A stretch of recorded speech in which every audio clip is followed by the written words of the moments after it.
Hello student, welcome to my DRT diaries. आज हम बात करेंगे साइलोग्राफी की। ये साइलोग्राफी होती क्या है? साइलो का मतलब सलाइवरी ग्लैंड और उसके डक्ट्स और ग्राफी का मतलब स्टडी करना। इट मींस सलाइवरी ग्लैंड और उसके डक्ट्स की स्टडी की जाती है। अब हम साइलोग्राफी की डिटेल्स में बात करते हैं। साइलोग्राफी एक फ्लोरोस्कोपिक एग्जामिनेशन है जिसमें सलाइवरी ग्लैंड्स और उनकी डक्ट्स का डेमोस्ट्रेशन और इवैल्यूएशन किया जाता है। इस प्रोसीजर के अंदर कॉन्ट्रास्ट मीडिया को डक्टल ओरिफिशिया में इंट्रोड्यूस किया जाता है। सबलिंगुअल ग्लैंड की साइलोग्राफी पॉसिबल नहीं है क्योंकि रेविनस डक्ट का कैनुलेशन नहीं किया जा सकता। अब बात करते हैं हम एनाटॉमी की। सलाइवरी ग्लैंड के मेजर 3 पेयर होते हैं। पहले की हम बात करें तो वो है पैरोटाइड ग्लैंड। यह लार्जेस्ट सलाइवरी ग्लैंड होती है। इसकी डक्ट स्टेंसन डक्ट होती है। अब बात करते हैं हम लोकेशन की। तो पैरोटाइड डक्ट ओपन होता है ओरल वेस्टिब्यूल के अंदर, जो कि अपोजिट है सेकंड अपर मोलर के। अब बात करते हैं हम सबमैंडिबुलर ग्लैंड की। इसकी डक्ट वाटसन डक्ट होती है और लार्जेस्ट डक्ट होती है। बात करते हैं इसकी लोकेशन की। यह डक्ट माउथ के अंदर ओपन होती है फ्रेनुलम के साइड। अब बात करते हैं हम सबलिंगुअल ग्लैंड की। इसकी डक्ट रेविनस डक्ट होती है और ये नंबर में बहुत सारी होती है। अब बात करते हैं इसकी लोकेशन की। तो ये माउथ के फ्लोर में ओपन होती है।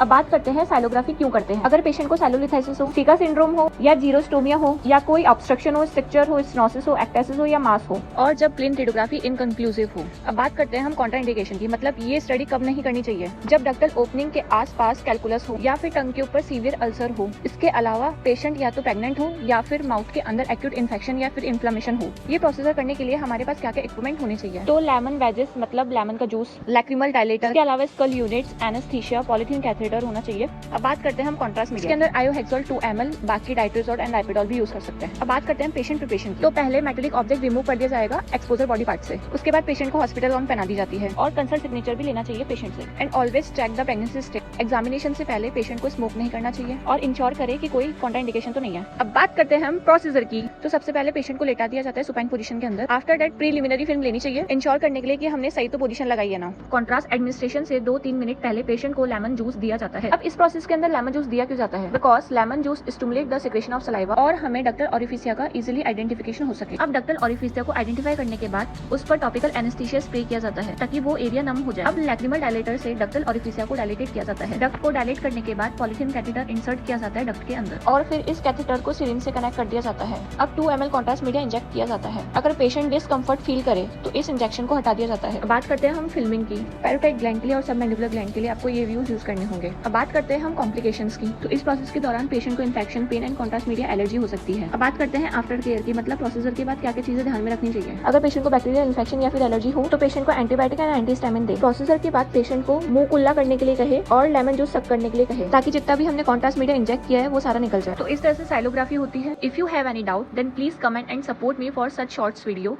And share my video as much as possible. Thank you.